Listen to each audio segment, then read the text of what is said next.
So, thank you. The first question is for Dr. Kerchner. If you could talk a little bit about familial Alzheimer's disease and the genetics involved.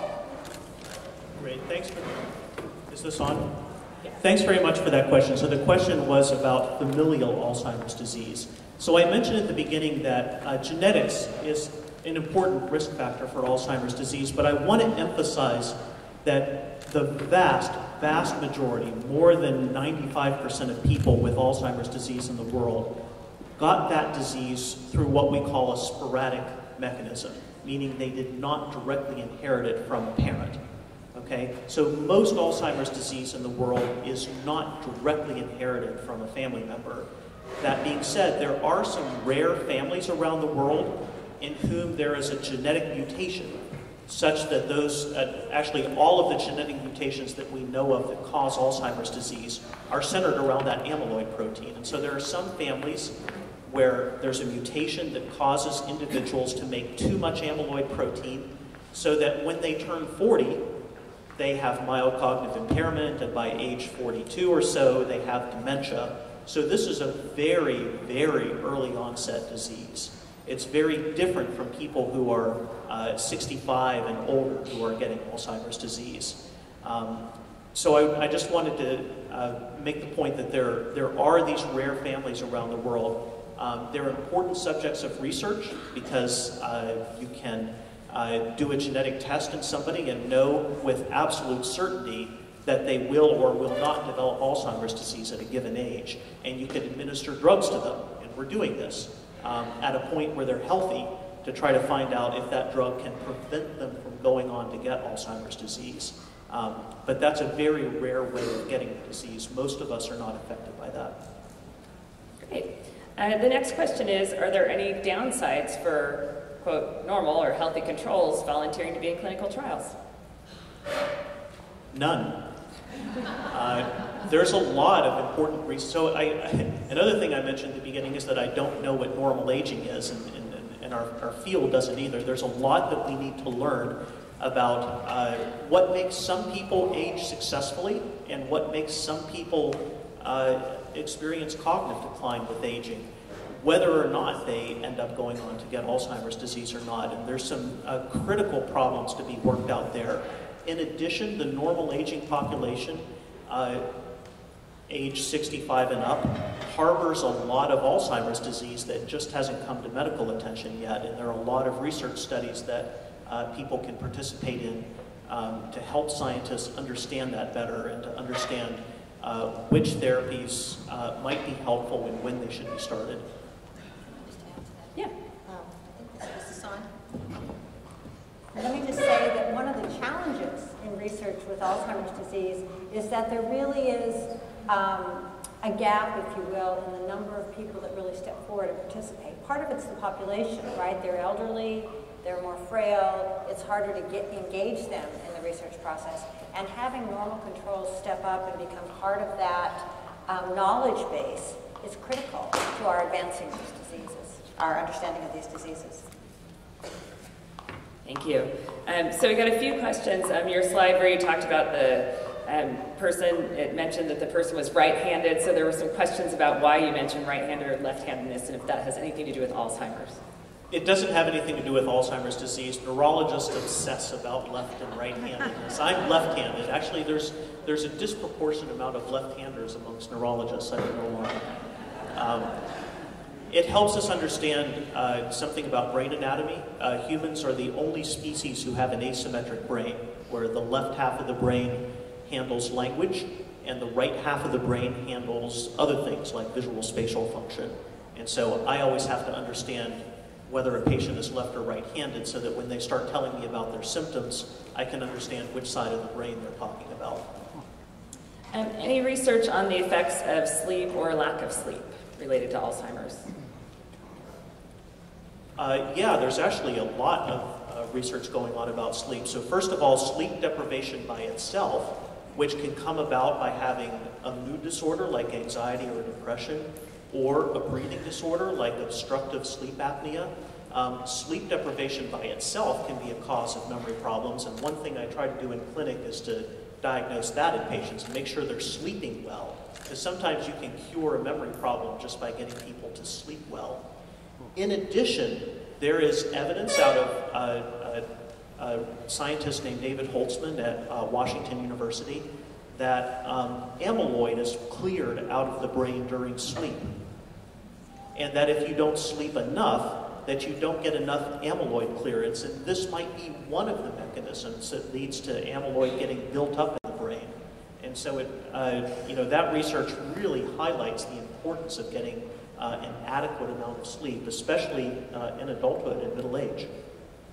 Speaking of amyloid, we have a couple of questions. One about what the purpose of amyloid is in the brain in general, and then what causes amyloid and tau to become unbalanced.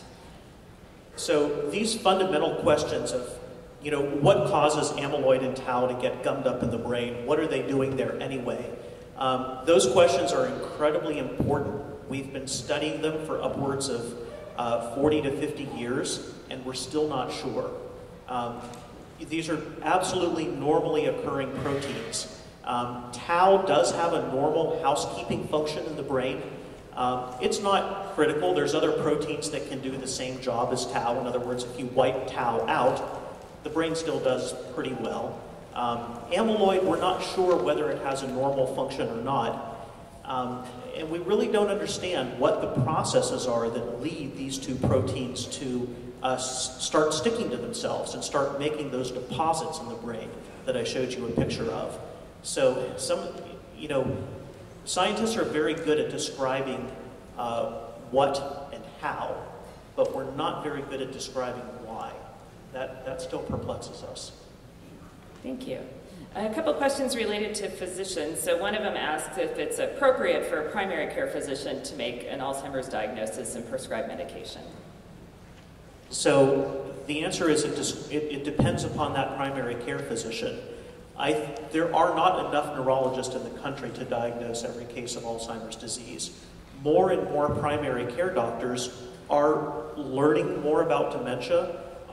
They know a lot about these tests that I just described, and they are perfectly capable of working a patient up for a memory problem and giving them a diagnosis of dementia and suspected Alzheimer's disease.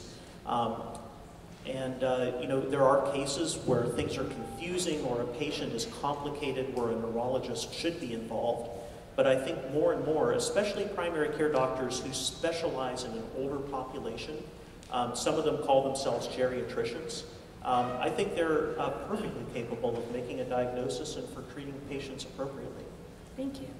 The other question is, why are some physicians unwilling to make a diagnosis? Nobody wants to give bad news. And I think a lot of doctors don't, again, if there were a simple blood test that you could do that would say without any reasonable doubt this patient does or does not have Alzheimer's disease, then doctors would feel a little bit more comfortable. Alzheimer's disease isn't that black and white yet. And there is no simple single blood test that you can do to have great confidence. Alzheimer's disease still requires a certain level of suspicion just based on the right pattern of symptoms in a patient. And a lot of doctors feel uncomfortable dealing with that gray area. And nobody wants to give a patient a diagnosis, when they don't feel empowered to give them a treatment that's really going to reverse it. I think once we have effective drugs out there, I think doctors are going to feel a lot more comfortable making the diagnosis. Thank you.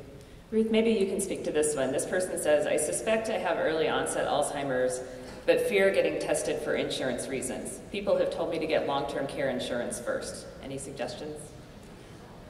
That is such a big issue, right?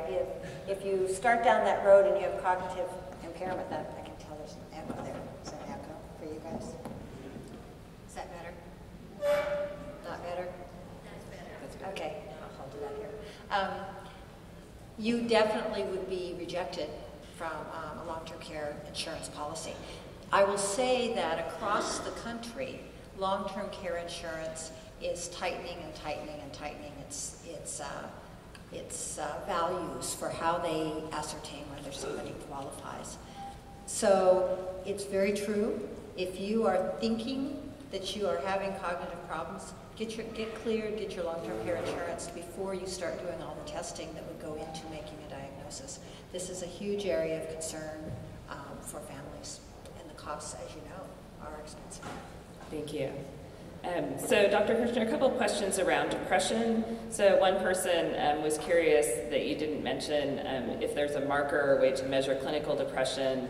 And then the other question is if ECT treatments for depression cause dementia. Very good, very hard question. So there is a lot of depression and other mood disorders amongst elderly adults. And I think a lot of it gets overlooked. The good news is that depression is very treatable. There are very effective medications. There are very effective behavioral things that you can do to help treat depression, including in older adults. Unfortunately, there's no blood test for depression. There's no brain imaging test for depression. Depression is a diagnosis that comes about through a patient or a loved one mentioning symptoms often to a primary care doctor first. Primary care doctors these days are very well equipped at diagnosing and treating depression. There is evidence that untreated depression over many years can raise the risk of going on to get a neurodegenerative disease, like Alzheimer's disease. And so there's actually aside from the importance of treating depression by itself, it's important to treat it also in that it might be a risk factor for the later development of dementia. A lot of patients with dementia also have depression on top of their cognitive symptoms. The good news, again, is that that depression piece of it at least can and should be treated. Thank you. ECT Oh, treatments? ECT, right, thanks. That's my memory problem. See, I forgot the ECT part. So electroconvulsive therapy has gone in and out of favor over the many decades that it's been available.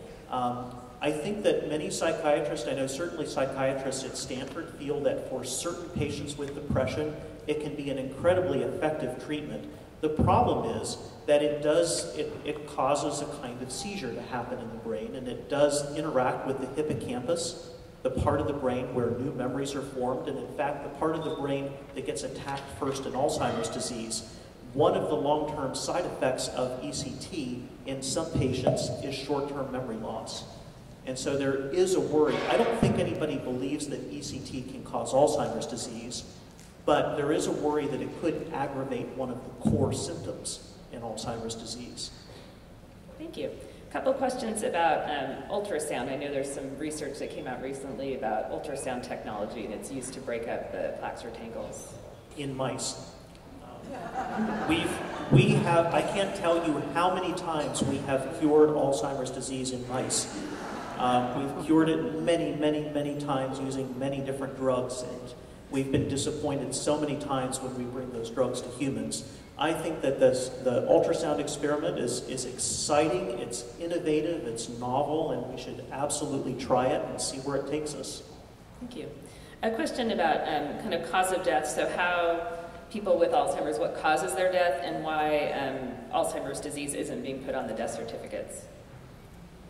So I think there's a lot of reasons behind this. First of all, Alzheimer's disease might not be diagnosed during life, right? So patients may never think to go to their doctor, or loved ones may never bring their grandparent to the doctor. You know, I think too many of us, and historically, we have sort of accepted that memory loss and dementia is a normal part of aging. Part of what we're trying to convey through advocacy work, etc., is to try to convince the population that we should not accept memory loss as a normal part of aging. So part of it is diagnosis. A lot of people just never even get diagnosed during life. So that's one reason why Alzheimer's disease doesn't show up on the death certificate. How do people die? People die because they're unable to take care of their own basic self-needs.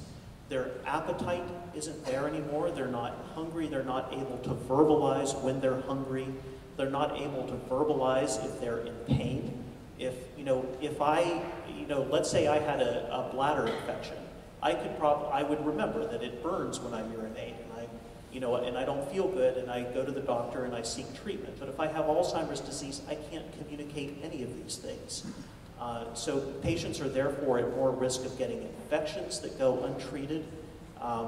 People who are immobile, who are kind of cooped up in a chair or a bed, are at risk of a whole series of things going wrong. They're at risk of infections, something called aspiration, which is difficulty kind of making sure that the saliva goes down your esophagus and not your windpipe. You know, these kinds of things cause infections to develop, and it's basically a lack of self-awareness and self-control and being able to take care of your own basic care needs that leads to death. Thank you. Can I just add something to that? I think that's one of the big areas when we start talking about how many people are affected by the disease and we look at death certificates. Our data is skewed, right? It isn't often identified even anywhere on a death certificate. I think that's one of the things we would like to see change. It is estimated right now that 1 in 3 seniors dies with or of Alzheimer's disease, and yet it's not documented in any way. And that's an area that we're trying to influence in the medical community as to how they articulate on a death certificate contributing factors at the very least in terms of the death. So our data can be better. Thank you. A few questions around medications. So one piece around like what would suggest putting someone on Aricept versus one of the other medications, and then how do you know if the negative side effects are worse than what benefit you're having, and when to stop the medication? Great question. So again, we have 4 medicines that are FDA approved currently for Alzheimer's disease. For the most part, they're well tolerated. They don't have a ton of side effects. Aricept and the other 2 drugs, remember 3 of them all belong to the same family. They all have the same side effect. They cause diarrhea or stomach upset. That's the main thing that goes wrong. Not everybody on those drugs has that side effect, and some people can take the pill just fine. There is no long-term consequence to taking the medicine that we know of. These drugs have now been around for more than 20 years, and so we have a lot of clinical experience with them. So they're safe drugs. Why do we prescribe them, even though we know they're not that good? Well, it's not that they're ineffective. They do have some benefit, and patients and caregivers will often note that that there is some benefit, some cognitive boost that comes from being on the drug. And for that reason, it's better than nothing. It's the best that we have available, and so that's why we prescribe them. How do you know if it's working, or how do you know if it's stopped working? That's a question I get a lot from patients, and you know, I'm not a pill pusher. I help patients to go on drug holidays if the family and the patient are not convinced that it's done anything good. We'll go off of the drug for a couple weeks, a month, and sometimes the families notice, oh, well, that's what the drug was doing, because now that we've come off of it, now we can see the difference. And sometimes the conclusion is, well, it really didn't do anything, and then we can just not take it. We know that it doesn't do anything for the future. We know that it doesn't save you from anything bad happening in the future, and so it's okay not to take one of those drugs. And so this person asked, if we miss our dose for more than a week, does that cause some kind of non-reversible effect? It causes no non-reversible effect. It could cause a short-term, if the drug is actually helping your cognition, going off of it for a week could cause you to drop, to have a new kind of decline in your cognition. But it would be expected to come back up to normal after you restarted the drug. So this person asked, since over half of chronic diseases can be prevented or slowed with proper nutrition and other lifestyle factors, why isn't more emphasis being put on that?